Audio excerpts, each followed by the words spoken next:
is what happens when evolution works perfectly, just not for the world it lives in today.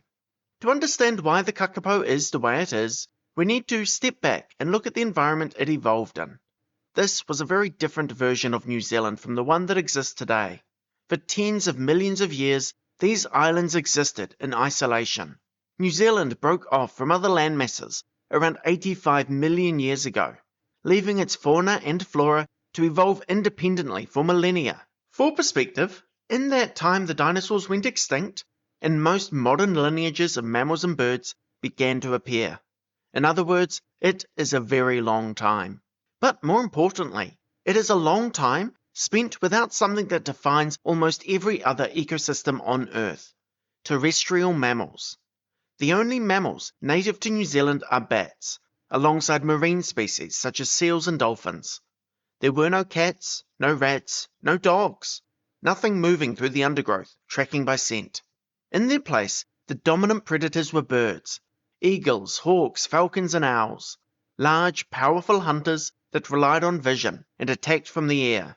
And that matters, because when predation comes from above and is driven by sight, the rules of survival begin to change.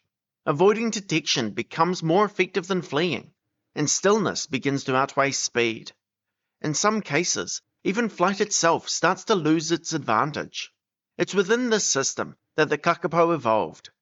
It belongs to an ancient lineage of parrots found only in New Zealand, the superfamily Strigopoidea, which diverged early and followed its own evolutionary path in isolation.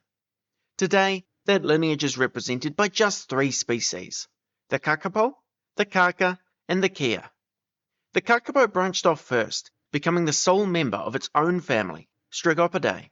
The kaka remained a forest bird, moving through the canopy and feeding on fruit, nectar, seeds, and insects. The kea is often described as an alpine specialist, but that description is incomplete. Today, it is most commonly found in mountainous environments, but this likely reflects a reduced range, shaped in part by human arrival and the loss of lowland habitats. Each species reflects a different response to the same environment. The kaka in the forest canopy, the kea in open high-altitude environments, and the kakapo on the forest floor. But what makes the kakapo different?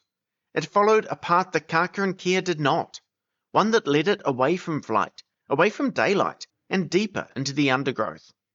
Arguably, the kakapo is perhaps the best evolved to avoid the threats of that ancient New Zealand.